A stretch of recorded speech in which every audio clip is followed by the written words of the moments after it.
Welcome, Pewter Report readers, viewers, and listeners to a brand new edition of the Pewter Report podcast, energized by Celsius, the official energy drink of PewterReport.com. We are getting live on this Monday edition of the Pewter Report podcast.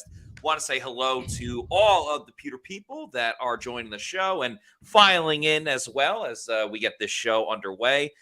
It's not a Victory Monday, but you know what, Bucs fans? We're kind of used to this at this point. The Bucs have lost 6 out of their last 7 games. Victory Mondays have been few and far between, and yet you people, the Pewter people, still show up day in and day out, episode in and episode out. That's we really right. Appreciate you guys. We have an action-packed show today after speaking to Todd Bowles that he looks at the weather a little bit differently than we do, if you know what I'm talking about. And a lot of news around the NFC South as well with the firing of Frank Reich of the Panthers, which coincidentally comes right when the Panthers are about to play.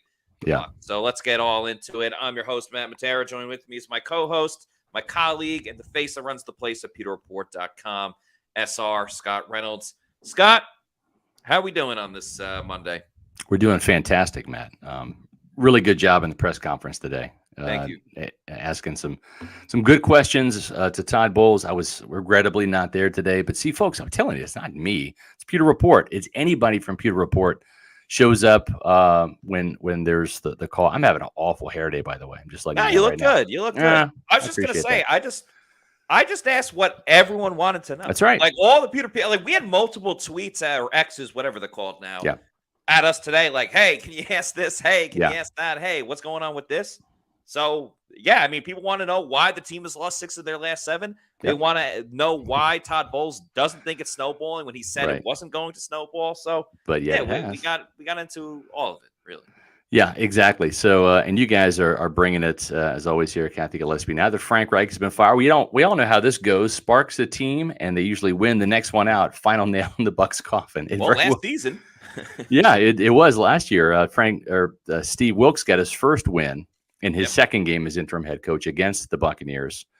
21-3 or 24-3 in Carolina. Whoa. PJ Walker was at quarterback. Yeah, and let's also remember that game. They traded away Christian McCaffrey That's right. before, the week and up. I don't know. He's what was their best player? Yeah, on the team, and they traded him. Yeah, and then Devontae Foreman runs for over 100 yards, and Chuba Hubbard gets close, and it was just a really bad day for the Bucs. Was that before or after they lost to the Steelers? That was the week after they lost. That was the week after. So you thought the team might be motivated because they just got upset by a team that they should have beat the week before. Yep, exactly. But hey, the locker room's together. They're a close-knit group. That's always important. You win together, you lose together. Is that 6 losses out of the last 7? I think I did. Yeah, right? 6 out of the last. Yeah. 6 out of the last. Okay, so here's the deal. So you guys know the rule. This is Monday. So at 4:20, we have this thing called roll call. Don't do it now. Don't do it now. But let us know where you are watching or listening from. And Matt's going to go on a rant today at 4:20, which is fun. I'll be putting up all of the locations. So the super chats cut the line. We had a great turnout last night in our podcast. We got to some of your posts. I went through it back and read some. Your comments are amazing. Your comments are right on. Whether you super chat us or not, we go back and look at them. Yeah, we look at them after the show as well. So. Yeah, great stuff from you guys. You guys are the most educated Bucs fans out there. Love your passion. You guys show up, as Matt said, win or lose. So we did have a last-second super chat that literally came in as we were ending the show, and I want to get to this because we appreciate that. This was from Dale Doback. Not sure if that is the actual stepbrother, Dale Doback, or just somebody pretending to be. For $4.99, he said, can we get Capo to Josh Capo, Pewter Report's Josh Capo, to do a piece on salary cap impact of potential offseason moves, cap hits, dead money, available space, etc. You guys rock. So the answer is yes. We will get Josh on that right away, just for you, Dale Doback, and also for you, Pewter people, because it's time. It's time to keep one eye on this NFC South playoff race, Matt. It's another thing to keep another eye on the future as we explore possible head coaches, the Bucs now 7th overall draft pick, where that could end up in terms of the final first round draft pick goes. We'll see, but But at Pewter Report, nobody covers the offseason like we do. And we're getting closer to the offseason. And Matt, it looks like that offseason is going to start after week 18. It unfortunately does. And it was funny because I was on a show earlier and I was saying there is that old saying that the grass isn't always greener. But in this sense, while, yes, we are still focused on this season, the Bucs still are in a divisional playoff race by the grace of God. I don't know how. Well, I do know how. The rest of the division stinks as well. But I am peeking over the fence a little bit, looking at the neighbors. Oh, you got a barbecue going on? What's happening over here? And thank goodness that the quarterback draft class is as astute as it is this offseason, because not all off seasons are the same. Now, granted, when you're looking for a new quarterback and you got your eye on the prize of a rookie quarterback, the next, hopefully, face of this franchise, which has been few and far between. Shout out to Jaden Daniels. Obviously, Bucs fans are very excited about him. Yeah. It is fun to think like, oh, future Buccaneer, this guy, future Buccaneer, that guy, this quarterback. The one thing I do worry about with Jaden Daniels, though, is I've seen him pop up for other teams as well. Like, why don't we trade back and we'll get Jaden Daniels? I think he's going to get the Anthony Richardson push and end up being maybe the third quarterback taken after Caleb Williams and Drake May. So very exciting. I'm with you. But he might play himself into a situation where even as bad as the Bucs are, they aren't able to get him. Yeah, that's right. So, well, Matt, we are just literally a couple days away from December, and in some parts of the country, it's already snowing. Believe it or not. Like I sent my daughter out there to brave the elements for Farmageddon at Kansas State and watch our team lose to the Iowa State Cyclones in a snowstorm. It was a fun game to watch, despite the outcome. And I'm curious to see in a couple weeks when the Bucs go up to Lambeau Field, right, for that Packers game, if it's going to be a snowstorm too. But you know what? Sometimes it snows in Tampa, Matt, today, and I think Todd Bowles was kind of talking about some snow today as well. You were there and you asked the question everybody wants the answer to. Let's go to that clip, shall we? Yeah, let's go to that clip. He first answers about Baker Mayfield. So for those that want to know about Baker, he's got that response, and then a little weather talk with Todd Bowles. Any update on Baker Mayfield? How he's feeling today? Did he get that MRI? He's pretty sore. The MRI was negative. He has a sore ankle. We'll see how he's feeling during the week, but it came out negative, so that's a good thing. A couple of weeks ago, you said that after a loss that this wasn't going to snowball, but now the team has lost 6 of 7. So why has this snowballed?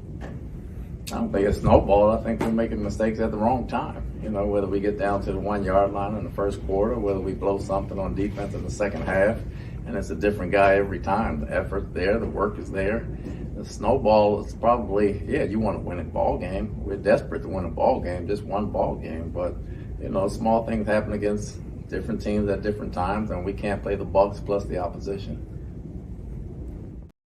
I also want to point out that when Todd Bowles had first said that they're not going to let it snowball, that was after they lost on Thursday Night Football to the Bills, which that was their third loss in a row. They then lost the next week, won, and then lost the last 2, including yesterday's game against the Indianapolis Colts. Are they making mistakes in the wrong moments? Yeah, but it's happening every single week and week after week. So, quite frankly, with all due respect to Todd Bowles, and I do respect him just as a person, he's kind of delusional when he says this. And I understand, like, maybe you're not going to flat out say, we don't know how to stop this train wreck that's going on right now. But, like,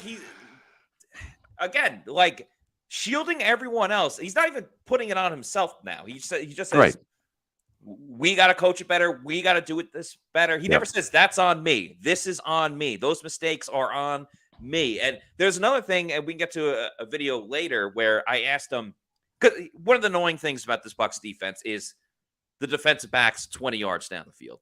And I tried to get it out of Todd. I was like, what did the Colts do well that they were able to move the ball down the field as much as they did? I mean, they had 73 snaps on offense. So clearly they held on to the ball a fair amount. Not to mention that the Bucs scored 20 points. And when you score 20 points, like, you have the ball for a while. It's not like the Bucs had, 2 plays for 75 yards and a touchdown. Right. And one of the first things he said was, oh, they got some short passes. And I'm like, no crap, Todd, that they got some short passes on you. Because when it's 3rd and 5, and you only need 5 yards, and you have a 15-yard cushion, you're going to convert a lot of those third downs. So a lot of the things he's saying, like, it was bad last season when he would just flat out lie about things, like the Browns game when he was afraid to, he was afraid to turn the ball over with Tom Brady, even though he had like the fewest interceptions in the league, and he just flat out lied. And the Browns only had 2 interceptions at that point in the season. Like the Browns were some takeaway machine. Last season in terms of him just bold-faced lying to us. Yeah. But now he's just saying things that don't even make sense, that don't even register, and that's not helping his case either. Because he's not even taking accountability for it when he should be holding everyone else accountable. Yeah, it's a telltale sign. I've seen this look on his face, just like I've seen it in Lovie Smith's face, and Raheem Morris's face, and Greg Schiano's face. It's like the end is near, and he knows it. And it's like iceberg straight ahead. You're on the Titanic. You cannot turn the ship around, and you're just going to crash. It's only a matter of time. Yeah. And you just hope that you get enough people off to the lifeboats, in time. Yeah. Well, we'll see who makes it safely to shore for next season. But we got a couple of super chats to get into. Just a reminder, we'll have roll call in 7 minutes at 4:20. We'll talk about that in a little bit. But thank you to Mark Fisher for this $4.99 super chat, who says, how is coaching today different than in the past? Do you think Dungy and Gruden would have had this team better, or is it players and lack of effort? I really like this question because I think we're kind of seeing it with Bill Belichick right now. It's like, well, he doesn't have Tom Brady anymore. And how would certain coaches look if they didn't have their Hall of Fame players, if they didn't have their certain Pro Bowl players? Like, I think, for example, Mike McDaniel from the Dolphins, I don't know how he would do with like Baker Mayfield in this unit specifically, but I feel like if you took him and you put him on a number of different teams, he would still have a very successful offense just based on his system and things of that nature. And when he's relatable too, he's relatable to the players. And I don't think you look at Andy Reid. He's 65, I think. I mean, he's still relatable to his players. He's got a childlike joy about everything. Exactly. Yeah. I think Bruce Arians was relatable, to the Buccaneers. I think you have to treat players with respect. I think most players want to hear the truth, whether they like it or not. And but at the same time, the old school authoritarian, Bill Parcells, Jimmy Johnson, Bill Belichick, I don't know that works anymore. But I think there's some older guys that can still, as long as they relate to the players and have some kind of relatability, and the game hasn't passed them by. In other words, they're still being innovative. And here's a great point, Matt, about Andy Reid. He lets the players come up with plays, right? He trusts Patrick Mahomes and Travis Kelce and these guys to come up with plays, right? They did the ring around the rosy play against the Raiders. Yeah. And it's like that kind of stuff's important, right? And Bruce Arians, I think the reason why he got his message across the players is because he said, this is your team.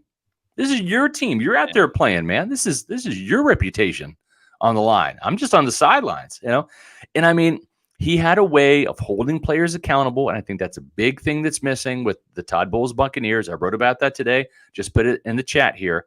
My 2-point conversion column is not even about the Colts game per se. It's what's wrong with the Buccaneers. The real problem with the Buccaneers is, and I'm telling you guys, you don't have to even read it, but I mean, I want you to. It's accountability and lack thereof. It's not just from Bowles either, Matt. I think the team captains on this team are letting the team down. And there's a bunch of nice guys. I mean, we talk about Antoine Winfield. He's shiny, happy people, smiling all the time. That's great. You could be a captain and have positivity and lift guys up and get your message across that way. John Lynch was that way. Derek Brooks was that way. Hey, guys, we got to stay together. Got to keep it positive. That's fine. But you got to have that one prick on your team that holds people accountable. It was Hardy Nickerson when I got here in 95. It was Warren Sapp after him. And Warren Sapp was that guy on that Bucs Super Bowl team in 2002. And sometimes you don't have to be a team captain, Matt. It can be Jason Pierre-Paul. It can be Ndamukong Suh. Those guys weren't captains, but for the Mike Evans and the Levante Davids and the Devin Whites and the guys that are all, nice guys, And now you got, Chris Godwin and Vita Vea and, funny, joking guy and stuff. That's fine. You could have those personalities, but you have to have that one guy that's demanding that maybe you fear a little bit, right? Because you don't want to get blown up by Jason Pierre-Paul on the sidelines, on national TV, or in the locker room, or on the field in the huddle. And I think that's what's missing. And that's an ingredient in this day and age that's hard to find because you got a lot of five-star virus. You have a lot of guys that have been coddled all the way through high school. Oh, you're the best. Oh, you're the greatest, and they get to college and it's the same way. And I just don't know that there's in a world of where there's so much texting and social media and not a lot of face-to-face conversations in the younger generation. I see it as a parent. There's not a lot of guys that have that fire and brimstone and demand the accountability. And so it's harder and harder for guys like Jason Light and general managers, I think, around the league to find those guys coming out of college because they all want to be liked, right? They all want to be get along, and maybe maybe they're all about themselves as opposed to being about the team and being a team leader. So it's a hard trait to find, but it's a missing trait right now in this team. Yeah, Scott, right before this show, you were on Ronnie and T-Crass, and I loved what you had to say talking about the guys like Ndamukong Suh and JPP, where they didn't even have the C on their jersey, and we're still the ones kind of holding everyone together. And I think if you break it down captain by captain, you can see how you're missing that. Like Levante David leads by example, but he's quite soft-spoken, but he's an awesome player, and that's why he's a team leader.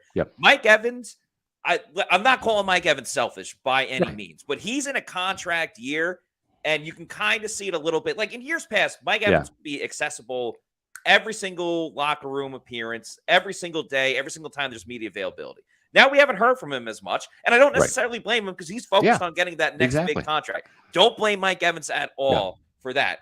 Vita Vea, I mean, he's one of the boys. He's one of the boys. He's super, super funny, but when the going gets tough, is he going to call someone out? I don't necessarily see that. Devin, we've already talked about. He's Mr. Hollywood. He wants to be big time. And then you got a couple of new captains. Tristan Wirfs, Mr. Nice Guy. Everybody knows that. He's all shucks. I'm from Iowa. This is great. I'm not. Chris Godwin, kind of from the school of Levante David. Lead by example. And you know what? Chris isn't really having the best season too. So it's tough when you're not playing that well. I get it. He doesn't drop any passes, but when you only got 4 targets at you each game, it's kind of tough to drop a lot of passes. When you're not playing that great either, it's kind of tough to call everyone else out. Antoine Winfield Jr. is the only guy that's kind of stood up and being like, we need to play better. He made that speech. Do you want to be great? He said all that stuff after the game, and then they went out and got smoked the next week. So, it's kind of you're grasping at straws. You're trying to point to someone or something that can really put it together, and the Bucs just haven't found it yet. Yeah, I agree. Another super chat here before we do roll call. Catamax, $5 super chat. That game was the nail in the coffin. I was staying optimistic until yesterday. The snowball reply was just abysmal. What's your top 3 head coaching candidates? I'm actually writing a story that's a little bit of a rebuttal to the story I wrote about Bill Belichick, which was really just a recapitulation of a report from Mike Florio. And it's, listen, the Glazers, they're going to cast a wide net. And I mean, and they'll do the pros and cons with everybody. And one of those guys will be Bill Belichick, who I think Robert Kraft is going to bail on and probably try to trade.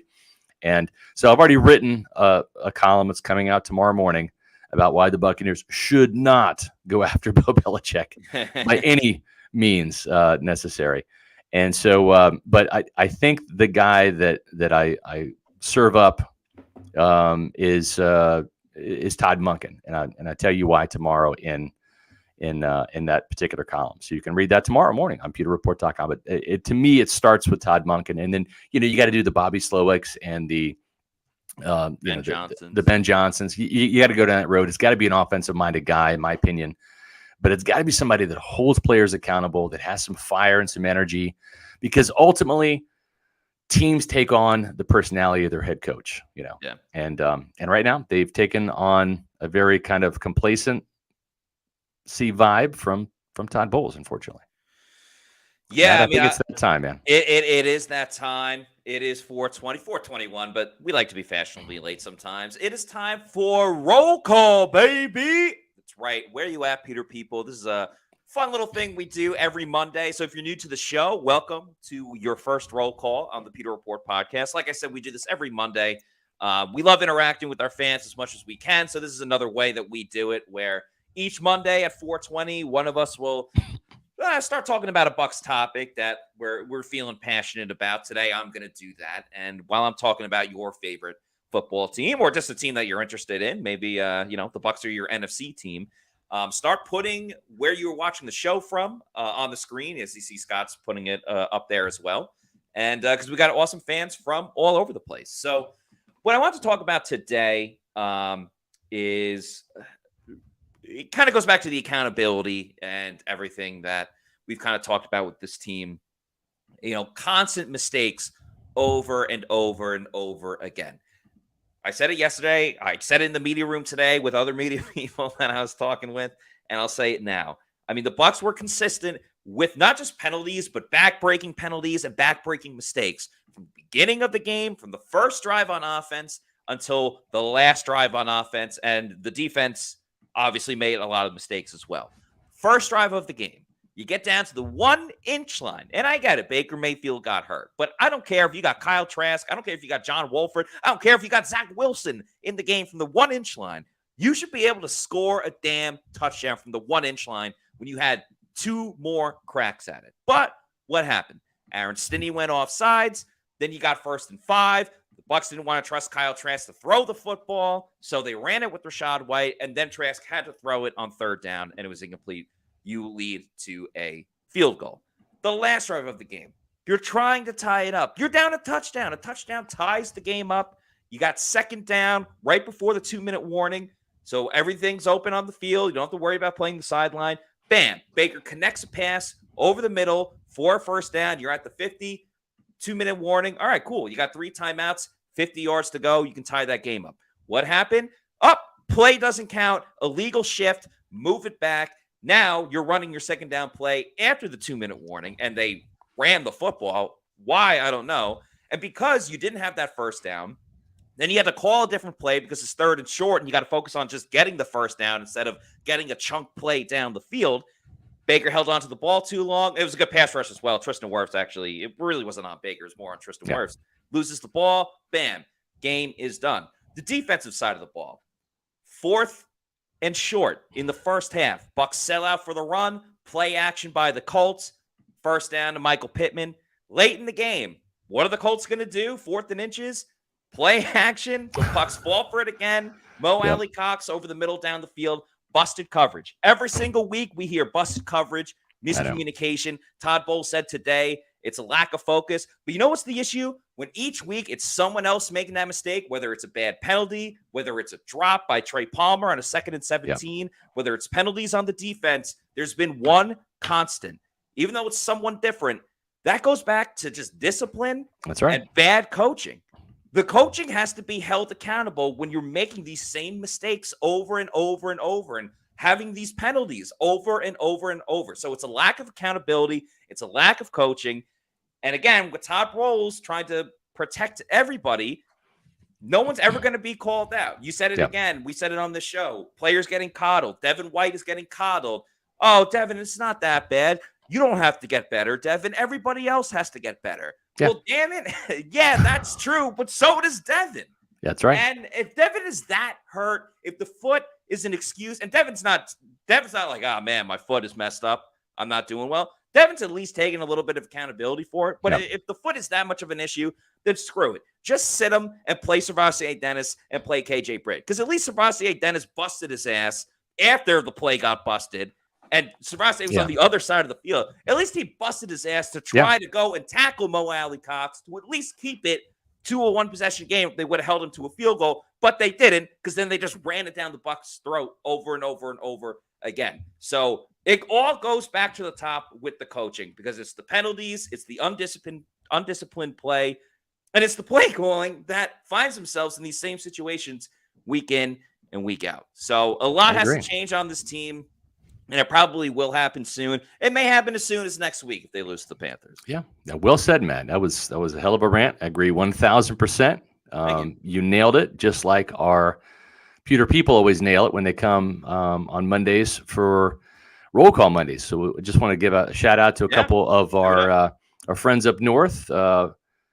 Babalu Bivosky from Winnipeg, Canada. We have another Canadian joining in today, Felix Schmidt from Edmonton, Alberta, if I can read correctly. And around the state of Florida, Bill Vincent checking in from Gulf Breeze, as well as Bob Bubellis from Newport Richey, Florida. Hello, Very Bob. cool. Thanks for joining us. That's awesome. And we have a couple of out-of-staters as well. We've got JB, last day in Jersey City, New Jersey, after a bodega run. Bodega. And King Cook from Richmond, Virginia. Very Always cool. appreciate King Cook's comments. And then we've got Spitz on Sports. Rich.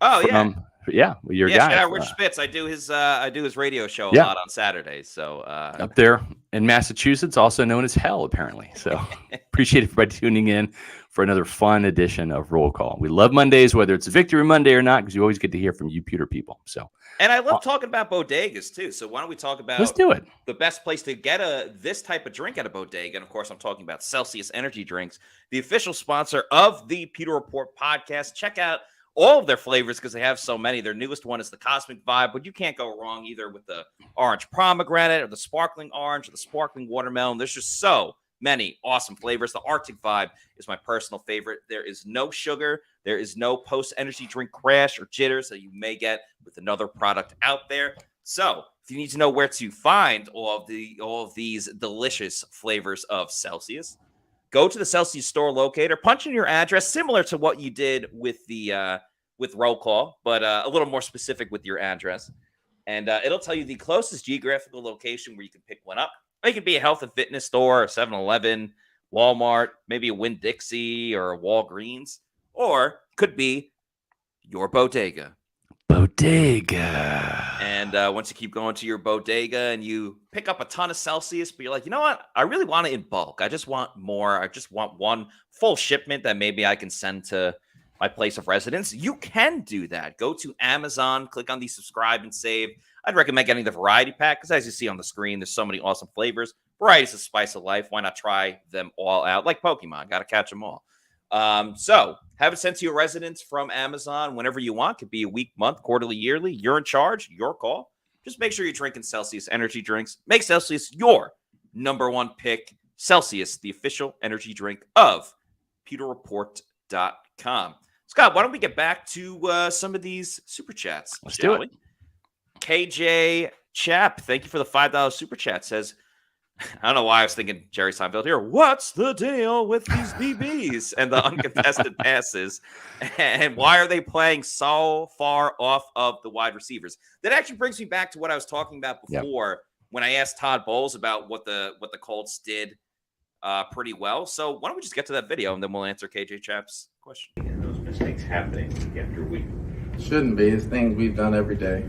Every day we've done them right hundreds of times, and at a certain point in time, it doesn't get done.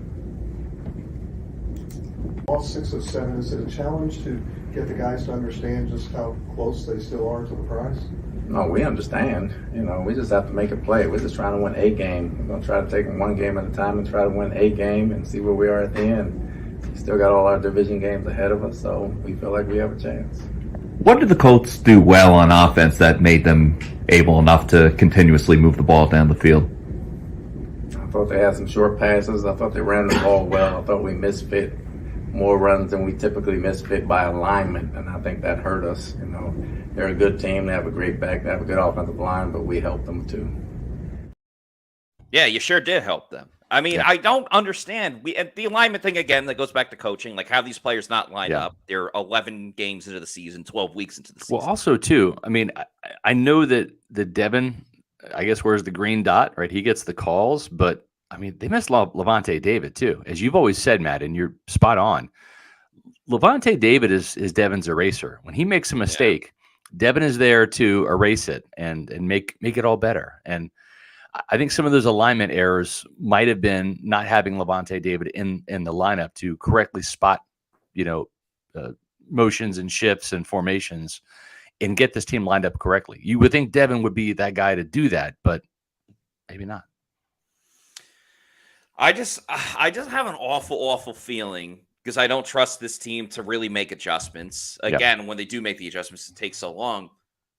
Bryce Young's going to have the best game of his career because everyone's going to be wide open. He's going to have the best game of his career, and I'm going to rip my hair out because it's going to be so aggravating, which you can watch during the Peter Game Day show. There you go. For Bucs versus Panthers. But Dirty Red has a $4.99 super chat. Thank you, Dirty Red, who says, I'm liking the offense, but do you guys think Brian Flores would be a good head coach switch? So Brian Flores obviously was the head coach of the Dolphins for a little bit. Yeah. I don't think they should go with the defensive coach. I like the idea of him calling the Bucs defense and blitzing with that. Well, Devin White won't be here next season, but like hypothetically, if Devin White was here, blitzing with Devin White and just doing a little bit of different things and just staying aggressive the whole time, than what Todd does. But in my opinion, they gotta go offense. It's an offensive driven league. You gotta go offense.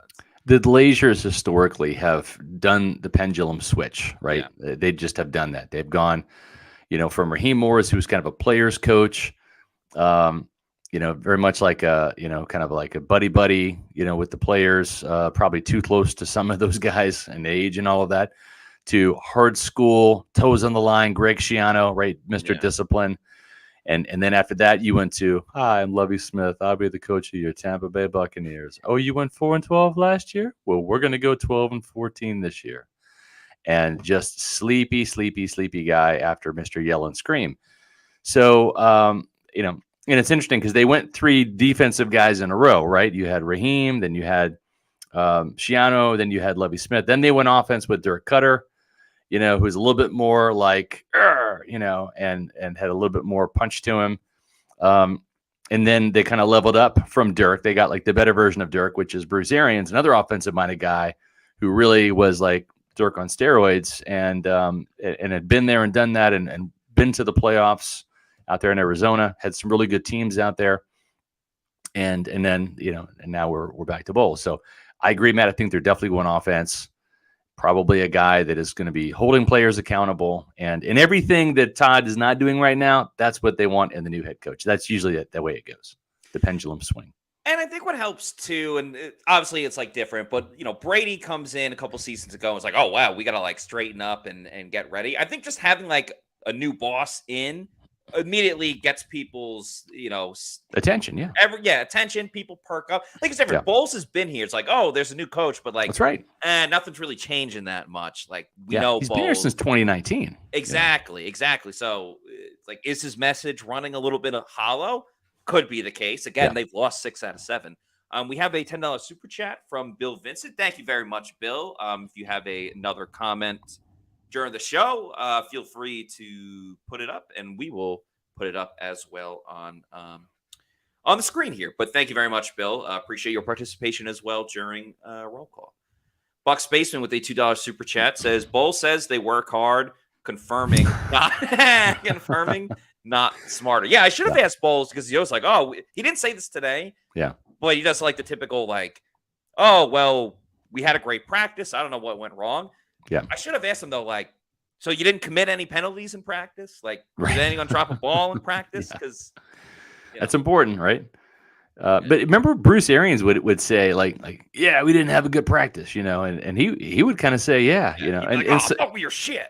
Like, right, exactly. Like and sometimes, though, teams will practice like crap and have a really good game. And then other weeks, the coach just doesn't see it coming. They feel like they're going to go out there and kick some ass, and it just doesn't materialize. And that's just unfortunately been the case for the Buccaneers too many times. I just see an interesting comment here. We have some more super chats, but this is an interesting comment here from Bat W. Didn't Todd Monken already turn us down? Well, he did for the offensive coordinator job. And the reason why he did is pretty simple. He wasn't sure about Todd Bowles' job security, right, past this year. And he wasn't sure who the quarterback was going to be, right, because this is before they got Baker Mayfield. Remember, Kyle Trask was the quarterback, the only one under contract. So Baker got signed. Right. Yeah. So it's like, John Harbaugh, Todd Bowles, and then Lamar Jackson. I mean, he was going to get re-signed.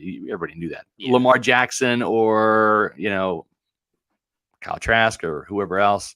It was a pretty easy decision for Todd Monken. But being a head coach, having a head coaching opportunity, Sure. different story for sure. And we'll see what happens. I'm not saying Todd's coming here. I have no idea, but I think the Bucs should pursue him and see what happens because he checks an awful lot of boxes. And I'll keep saying, you want to dangle a carrot in front of, because again, there's going to be multiple head coaching opportunities, vacancies this season. Yeah. A nice little carrot that you can dangle in front of some of these candidates that other teams can't. The NFC South stinks. Yeah. Stinks. It's wide open. It's wide open. So if you want to have direct success, and if you come in, especially if you're a first-time head coach, and let's say there are those growing pains and you get another 8-9 team like last season that made the playoffs, if you're a first-time head coach, it's like, oh, wow, look at that. A little bit of a struggle, but first-time head coach and he makes the playoffs in his first season. That looks a little bit better than the Todd Bowles situation. Or if you go to like, the AFC West and you just get smoked by the Chiefs, every single time. So. The other thing about Monken too, and we're getting way ahead of ourselves. There's still 6 games to go, but I mean, just since we're kind of on the topic, I mean, you want Mike Evans back next year? All right. Well, this guy was his position coach for 3 years in Tampa, right? I mean, Mike had some very productive years here. So I think Todd Bowles, he's not going to have to study up on Mike Evans. He knows who he is. And by the way, Chris Godwin was also here for those years. Right. So you want a better year from Chris Godwin in a contract year? Maybe Monken's the guy for that. So there's those types of things. He won 2 national championships, had a prolific offense at Georgia, and then goes right into the NFL. Boom, Ravens averaging 27 points per game. He's getting a lot of mileage out of Lamar Jackson, Zay Flowers, the rookie wide receiver first-round pick has looked great. Scott, absolutely. And then Todd Monken, another thing, like, to anyone that watched that game last night between the Ravens and the Chargers, the Ravens didn't even play their best offensively. They didn't look that great. But damn it, they closed it out at the end. And had they closed it out, an end around to Zay Flowers, and he ran like 50 yards. Yeah, ran all the way down the field for a touchdown. So the creativity's there and the ability to close out games. Remember, the Bucs offense was good when he was the offensive coordinator. Oh, yeah. In right before the 2018. I mean, his first game as play caller, they went in there and stomped the Saints 48-41 or 42, whatever it was. So if he gets a quarterback that doesn't throw a million interceptions, you're going to have a good offense. Ryan Fitzpatrick, that was the beginning of Fitzmagic. Those 3 games were pretty electric from a backup quarterback like Ryan Fitzpatrick. But it was. We'll see. We'll see what happens. But just throwing that name out there. Kelly Dwight Fields participating in roll call even a little bit more. Appreciate it. Kelly Dwight Fields says Ocala. So Kelly Dwight Fields is watching from Ocala. We appreciate that. Cat Max with the $5 super chat. Thank you, Cat Max. Says the lack of accountability goes back to the Pittsburgh game last year. Brady didn't travel with the team. I wonder if Bowles lost the team that week. Yeah. So if you guys remember, Brady, I believe, went to Robert Kraft's wedding. Which was in New York City, which isn't, I mean, driving wise, it's like an 8-hour drive because I've done the drive. It's like 8 hours from New York to Pittsburgh, but obviously Tom Brady flew private. Yeah. And some people are like, oh my God, this is a distraction. And then everyone else is like, well, it's the Steelers. They stink, blah, blah, blah. Steelers beat them. Steelers beat them in ways where it's like, well, if you just didn't do this instead of that, and if the Bucs defense could have got off the field on 3rd down, and then you compound that by losing to the Panthers the following week. Yeah, it was a bad luck. I don't know if they lost it's tough to say you lost the team. But yeah, that was starting to be the crack in the infrastructure that is now what you see present day. Agreed. Richie P with the $10 super chat. Thank you, Richie. Says Bowles 2 losses ago looked like he had a bad burrito and got a bad case of the bubble guts. Fortunately, the bubble guts won out, and Bowles is a crappy situation that he can't do anything about. I mean, for me, this goes back to really the Texans game. I think that was the beginning of the end. For you old timers that have been around for a long time, you remember I dubbed the loss to the Washington Redskins back in 2015, which was Lovey's second and last year. They were up like 28-7 or something like that at half over Washington on the road. Mike Evans had a 200-yard game, and Kirk Cousins led the Redskins back to beat Tampa Bay in Washington, and that was the famous "You like that" game. Yeah, and that was like the beginning of the end. I called for Lovie Smith to be fired after that game, and I think the Texans game was that game for Todd Bowles, where it's just like you have the lead. Your defense is out there on the field. 45 seconds. Yeah, your offense is put up 37 points. You just need to stop. I mean, they have to score a touchdown to win, not a field goal, a touchdown. And you let a rookie quarterback throw his 5th touchdown with seconds left. So it just, to me, this started back in that Texans game. Neither of those situations were good for Bucs fans, but I can't help but think, like, man, that game against Washington back in the day, or that game against the Texans. Can you imagine live betting the opponent when the Bucs had that lead? How much money you would end up winning if you live bet that? Well, you can live bet and make all your bets over at mybookie.ag. If you found a $100 bill on the ground, you wouldn't walk past it. So don't pass up any chance at easy cash with MyBookie. MyBookie has the biggest online selection of odds and contestants to fill all your sports betting needs anytime, anywhere, so you can turn that sports knowledge into cash in your wallet. Bet on the NFL, college bowl games, or play for a share of big cash prizes in the weekly blackjack tournaments. If you've been waiting for the right time to get in on the action, that time is now. Make your winning move today. Sign up at MyBookie using the promo code PEWTER, that's PEWTER, and claim your deposit match redeemable up to $1,000. So you just get $1,000 in your MyBookie bank account. Even if you learn from Plant City Math, you know that is a heck of a deal. Again, that's promo code PEWTER, PEWTER, to claim your bonus. Experience the thrill of sports betting right from the comfort of your own home. Bet anything, anytime, anywhere with MyBookie. Make sure you check out their online casino as well.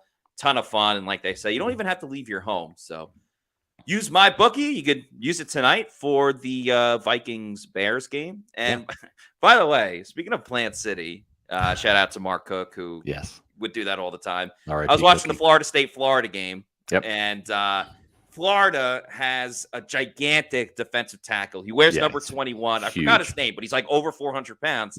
And they were showing his name, height, weight, and his hometown was Plant City. So I was like, oh, Plant City, shout out. Plant City Matt still got him into Florida. But go Seminoles. Sure. That was a good game for Florida State. Yeah, I've won a fortune on MyBookie, thanks to me. I mean, MyBookie has nothing to do with it. MyBookie wants me to lose, but I'm actually doing really, really well in college football and pros. I nailed all 3 of my picks yesterday. I picked Ravens, Rams, and Colts, and cashed in and all that. So I've literally only lost about $100 this year so far, and for me, that's really good. So usually, I mean, come on, it's the house rules. You're going to lose, but usually I'm wiped out by now. Usually I start with X amount of money, and I'm usually out by now, but I've actually done pretty well. So there you go. MyBookie. It's fun. Keep it rolling. Keep it moving. Bucks Basement with the $5 super chat. Thank you. Says, I hope they don't keep Bowles because of that dumb 5-year extension. No, this team isn't snowballing. It's already hit the iceberg and is sinking. No Bill head coach, please. Yeah, I think you're talking about Bill Belichick. I have no interest in Bill Belichick coaching the Buccaneers from either a strategic standpoint to help the team play better, and also personally from a media standpoint. I think he'd be horrible with the media. It would be terrible. You want to get mad at like the things Bowles says or the things Bowles continues to say week in and week out. It would be even worse. It would be terrible. Carolina with Bill Belichick as the head coach. So no, thank you to that. And don't worry about the extension. It means nothing. Yeah. Well, the other thing too is remember with Todd Bowles, that 5th year is always a team option. So it's really kind of like 4-year contract, and he's already 2 years into it. So listen, the Blazers signed John Gruden to a massive contract extension back in 2008, in the offseason of 2008, and they fired him later that year. So he didn't even get to see that extension really. And yet he got paid, right? Because it's a guaranteed contract. So the Blazers, they'll do what they need to do. Mars with the $2 super chat. Thanks, Mars. Says, what up with wide receiver 3, Rashad White, not getting targets? Yeah, I mean, he had in the past couple of weeks, but this week he had 2 catches for 10 yards, was not a factor in the passing game. I was a bit surprised that the Bucs didn't really go with that too much, especially when Baker was playing on a bum ankle and clearly wasn't as mobile as he is when he's fully healthy. So as to why they didn't use Rachaad White as much, I'm not really sure as of right now. He was one of their best options, and no one really did much outside of Mike Evans. I mean, he accounted for both of their touchdowns in the game. So, a little bit of a head scratcher when it came to the utilization of Rachaad White. Now, he did run the ball quite well, had 100 rushing yards on the dot. So there was an improvement, and Rachaad White did have his imprint on the game somewhat. Yeah, I agree. I think we're seeing a better version of Rachaad White here in the second half of the season, which is good to see because I still think he's going to be an Alvin Kamara type player where he is going to be more of a receiver than a runner. Again, Alvin Kamara has never had a 1,000-yard receiver, but he makes the Pro Bowl, or he's made the Pro Bowl in the past. I think he's kind of like at the edge of his prime going downhill now. Yeah. But I mean, he has 1,200-yard seasons when you add it all up, and he finds ways to get to the end zone. I think Rachaad can be that kind of guy. Maybe 800 yards rushing, 400 to 500 yards receiving, and that's not bad. That's good production. Easy the Great with the $5 super chat says, "We know the Glazers don't fire coaches midseason, but ... if the Bucs get blown out by the Panthers at home or lose by double digits, could this change?" I think you almost have to at that point. Unless you're gonna, and I get what you were saying yesterday, where you're like, well, why not just keep them and keep losing, and you'll end up with the top 5 pick. Yeah, you can't come out and blatantly say it. I think the best thing for the Glazers would be the Bucs stay in the divisional race, but keep losing, and so by that factor, the Saints and the Falcons keep losing. So you can stay with Todd as your coach, and if he just continues to lose, then you're still going to end up with a good draft. This is so weird because, like, there's going to be a winner of the NFC South, and if they didn't win the division, they could, like, still end up with the top 10 pick, which is kind of unbelievable. No, it really is. It's how bad the NFC South is this year. I think the division winner is going to be 9-8, unlike 8-9 last year was for Tampa Bay.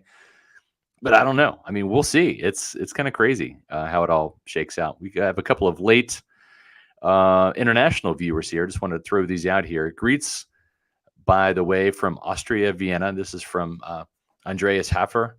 3 degrees Celsius here and no snowballs as well. So we appreciate you using the term Celsius too, which is our official partner, our official energy drink there, which is cool. But you're talking about the temperature, and I'm sure it's cold there, colder than Florida for sure.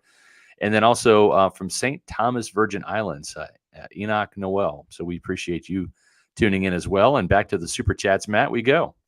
Eric Moreno with the $2 Super Chat says, David Dean, any chance they play versus the Panthers?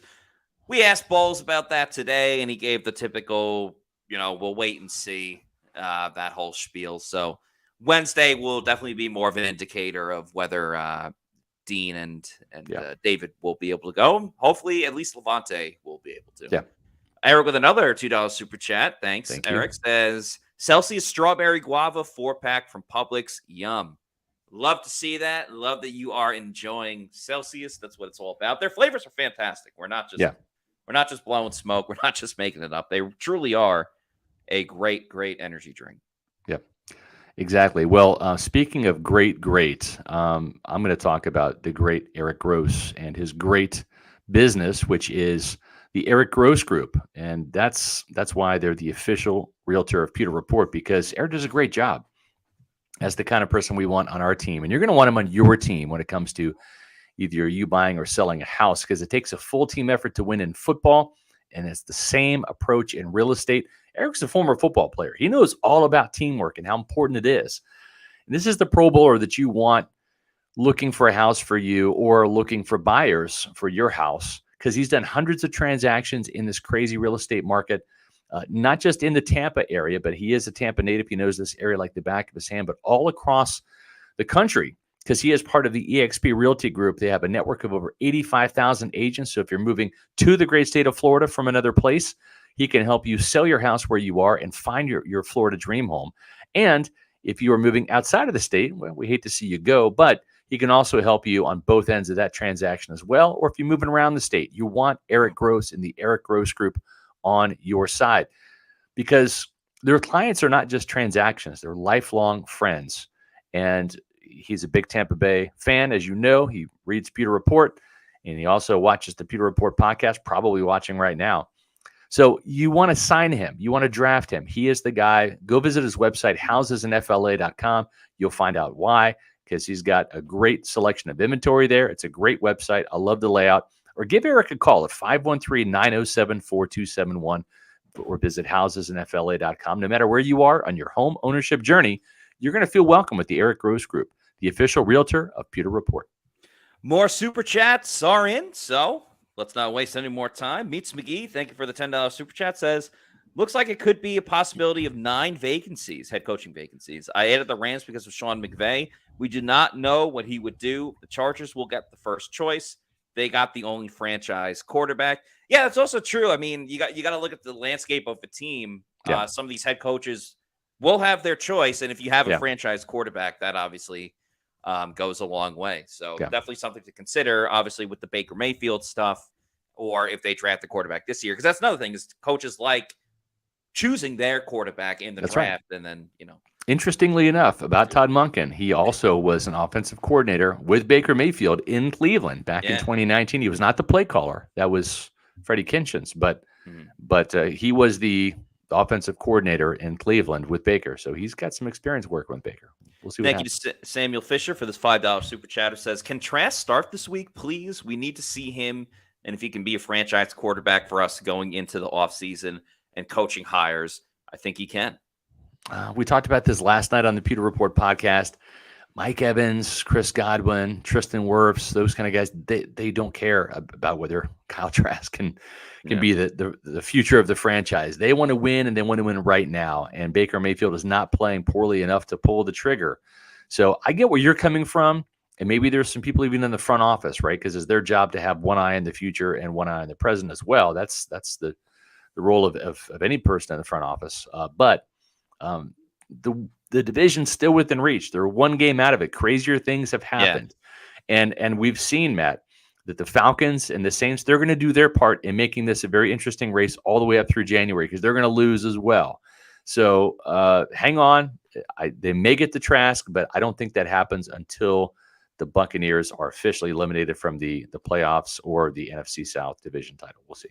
And you also got to look at it from the perspective of Todd Bowles, because Bowles can't be like, well, maybe we'll put in Trask and see what we have for next season, because Bowles may not be here next season. Yeah, so he can't really run that risk either. Jonas Correa, thank you for the $1.99 super chat, says, Scott, I heard you aren't a fan of Eric Bieniemy. Why not? I just don't think that he is a good coach.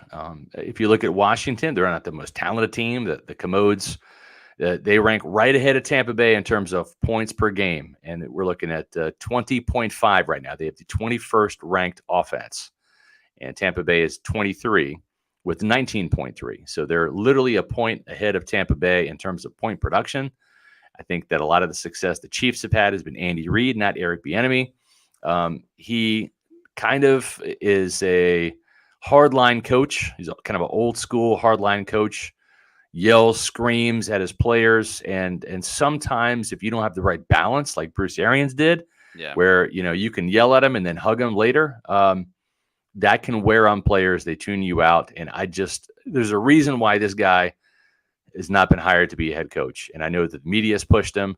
He has done the tour with owners. He's done the interviews, and everybody has said no. And sometimes they say no for a reason. So no, I'm not a fan of Eric Bieniemy. Would not want him here at all. He kind of comes from the conversation we were talking about earlier of like, did Andy Reid and Patrick Mahomes make Eric Bieniemy the commodity that some people wanted? And it is funny because there have been some of those reports about like, oh, he's too harsh on the players. It's almost like for coaches, you need a new school coach, but you want a player to have that old school mentality of like holding people accountable, like the JPPs and Dominican Sues. So exactly, a little bit of a tough one, and that one's kind of in a blender a bit.